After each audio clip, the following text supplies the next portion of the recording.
Bonjour à tous et bienvenue pour cette nouvelle émission. On enchaîne les hit stories avec les artistes clermontois. Après Baptiste Ventadour hier, on a le plaisir d'accueillir aujourd'hui un artiste qu'un certain nombre d'entre vous ont dû connaître avec le duo Ultraviolet. Il défend depuis plusieurs mois son projet solo dont on va parler. Bonjour Delair. Bonjour, ravi d'être là. J'ai choisi pour ce Hit Story l'un de vos titres récents, Vassal. On peut dire que c'est une production émotionnelle, pour ne pas dire habitée.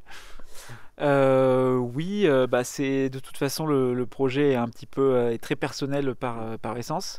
C'est la première fois que je me frotte à la scène seul. Vous avez parlé du duo avant. C'est aussi la première fois que je me mets au français. Et donc, en effet, les thématiques sont très personnelles. La manière de chanter est très empirique. Donc, en effet, il y a quelque chose de très personnel et très habité là-dedans. Ouais. Musicalement, c'est assez hypnotique. Il y a un mélange de styles plutôt réussi. Bah, merci beaucoup. Oui, moi j'avais l'envie, de toute façon, quand les gens me demandent de décrire un peu le projet, il y a cette idée de dire que c'est de la chanson électronique. Donc je suis attaché au texte, je suis attaché aussi à la structure un peu chanson avec un refrain un petit peu marquant. Et puis, moi, je suis fasciné par l'électronica, l'électro un peu nordique, on dirait, et qui tend à aller vers une techno presque un peu plus sombre. Et donc, voilà, Vassal, j'ai essayé humblement de mélanger toutes ces envies-là, quoi. Comment sont nées les paroles de la chanson? Est-ce qu'il y a eu un déclic particulier et pourquoi ce titre, Vassal? Alors, les paroles, c'est assez précis. En fait, j'ai eu une époque où je sortais beaucoup en club, Quand on pouvait sortir, quoi. quand on pouvait le faire, carrément. J'attends le 16 février Oui. avec impatience, mais on pouvait. Moi, j'y allais pas vraiment. Je suis pas un grand fan de danse. Moi, enfin, pour ma personne, donc je danse pas beaucoup.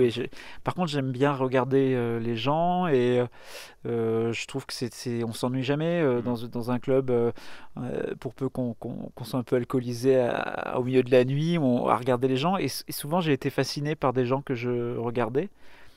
Et donc, il y a eu cette idée-là d'imaginer un personnage qui, comme ça, capterait toute l'attention et qui ferait même danser le diable, etc. Et donc, le texte s'est écrit vraiment très rapidement sur ces bases-là. Le morceau a été bien reçu par votre public. Est-ce qu'il l'a surpris? Je pense que ça a été le premier marqueur de la première fondation réelle du projet, parce que j'avais un petit peu tâté le terrain, j'avais sorti quelques titres euh, au compte-gouttes, mais Vassal, ça a été le premier moment où moi j'ai compris un petit peu ce que je voulais faire. Ça a été le premier moment aussi où je suis allé, où je me suis entouré d'une équipe pour finir la production. Et donc je pense que ça, c'est la première base. Et puis c'est aussi le titre qui a permis aussi de déclencher la tournée dans laquelle on est actuellement. Donc oui, oui, il y a eu un avant et un après ce morceau-là. Ouais. Est-ce que c'est vous qui avez eu l'idée du clip assez très poétique et audacieux? Alors oui, parce que moi j'aurais aimé faire une école de cinéma, j'aurais aimé vraiment tenir la caméra dans une autre vie. Donc, oui, oui, tout part moi je fais une forme de storyboard très précise avec des envies, des idées de plans, un scénario. Je savais qui serait le personnage principal, qui est un ami à moi et que je trouve assez Ah oui, charismatique j'allais vous le dire, oui. Oui. et assez fascinant. En tout Ouais. cas, voilà, moi, c'est quelqu'un que j'aime beaucoup et je savais qu'il allait comprendre ce que je voulais raconter dans ce clip-là. Et donc après voilà donc j'ai mon idée de casting, j'ai le plan, j'ai le décor et après je fais appel à des gens qui en effet eux pour le coup ont fait dans cette ville-là une école de cinéma et donc ils savent tenir une Mm. caméra. De l'air, vous parliez du décor. Bon, j'ai une autre casquette dans le thermalisme, donc on reconnaît les termes de Roya. Ça collait bien en fait avec l'ambiance du clip. Ouais, en fait moi je recherchais un endroit un petit peu vu que ce personnage qui fait un peu de danser le diable, je voulais un petit peu une sorte d'aristocratie un petit peu déchue, je voulais quelque chose dans cette imagerie-là. Donc un lieu dont on n'arriverait pas trop à dater les murs. Mm. Et c'est vrai que les termes de Roya ont une partie très années 70 qui m'intéressait assez peu. Et en fait, il y a cette entrée et ces deux couloirs qui sont, voilà, qui sont un peu gothiques. Et puis j'avais été aussi, souvent les films de genre et les films horrifiques moi, m'inspirent beaucoup dans l'imagerie parce qu'ils vont chercher des choses et je trouve que c'est intéressant de les ramener à la musique électro. Et j'avais été très inspiré par des films de genre que j'avais vu se passer dans des endroits thermaux, dans des endroits thermaux. Et donc je trouvais que ça collait pas mal, ces termes. Ce titre doit bien fonctionner sur scène. Cette émission est enregistrée avant le showcase que vous allez donner à la salle culturelle des Cézaux. On imagine qu'il est prévu dans la liste. Oui, il est prévu et il va même ouvrir ce soir le concert. Voilà, c'est un peu le début d'une nouvelle phase pour le projet, puisque jusqu'à présent, quand on a un projet qui commence, on fait des petits formats, des premières parties de 30 minutes, et là, on commence à jouer 1 heure, donc il y a des nouveaux morceaux, et c'est vrai qu'il y a toute une dramaturgie à construire sur le set, et donc on ouvre avec Vassal, parce que, puis moi aussi, c'est un morceau dans lequel j'ai confiance, sur lequel je me sens soutenu, donc je commence par ce morceau, ouais. Je crois qu'il y a d'autres dates de concerts prévues. Alors, hors Auvergne, j'ai vu pas mal de choses. Ouais, tout à fait. La prochaine, donc ça sera le 10 mars à Paris.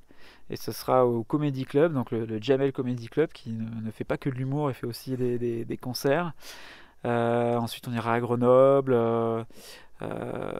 Et puis, on ira également à Chelles, aux cuisines. C'est une très belle salle et j'ai hâte d'ouvrir pour Magenta, qui est un groupe que j'aime beaucoup. Et donc là, ça sera le 7 mai, si je ne m'abuse. Votre EP est sorti il y a peu de temps. Hormis Vassal, il contient 4 autres titres. On est sur une ambiance générale assez mélancolique. Ouais, c'est assez mélancolique. Je pense que tout le monde le dit. C'est assez cliché de dire ça, mais c'est pas facile d'écrire en fait quand on est joyeux parce qu'on a souvent l'impression de tomber dans une forme de cliché.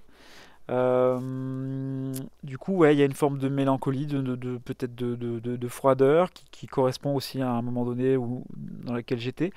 Mais c'est vrai que ce soir, voilà, ça va être un peu le grand test pour plusieurs nouveaux morceaux qui, à mon sens, sont beaucoup plus lumineux et je pense aussi se nourrissent du fait de retrouver la scène, du fait de retrouver les gens et d'avoir des retours. C'est vrai que le premier EP a été façonné vraiment en sous-marin à un moment du Covid où on pouvait pas rencontrer les gens. Ouais. J'ai lu parmi les déclencheurs pour vous de cette EP que c'était le regretté Christophe et son dernier album Les Vestiges du Chaos. Ouais, carrément. En fait, c'est le déclencheur même du passage au français et du projet en solo. Parce que c'est la première fois que. En tout cas, moi, j'aime le son, j'aime les voix déformées, j'aime les voix réverbérées. Et c'était la première fois que j'entendais quelqu'un le faire en français voilà, de manière totalement décomplexée. Je me suis dit, ok, il y a quelque chose à faire, puisque c'est vrai que souvent quand on chante en français, enfin quand on passe de l'anglais au français, j'ai le sentiment qu'il y a quelque chose qui change un peu dans la voix et c'est difficile il y a une forme de pudeur qui se crée face à sa propre voix. Et donc moi j'avais besoin qu'on me dise non, mais tu peux aussi déformer ta voix, tu peux aussi essayer des choses. Et Christophe m'a bien aidé là-dessus. Et puis même globalement, la poésie qu'il essaye de mettre en place, moi, me parle, quoi. Voilà, m'a tout de suite parlé. Dernière question de l'air, quels sont vos projets pour 2022, hormis la promotion de cette EP et les concerts? Bah c'est pas très original, mais c'est le second EP. Ah, okay. Voilà, moi je veux à tout prix réussir à garder cette énergie que les concerts me redonnent pour écrire un EP qui soit le plus spontané possible et dont l'envie se traduise quoi, musicalement, avec de la lumière, avec quelque chose d'encore plus évident. Moi j'ai envie de faire une musique qui soit évidente pour moi et du coup pour les autres. Donc voilà, ça sera rapidement ce deuxième EP et puis affiner la proposition, affiner le projet. Il y a encore beaucoup d'idées que j'ai le sentiment de ne pas avoir développé à fond, donc j'ai envie de le faire.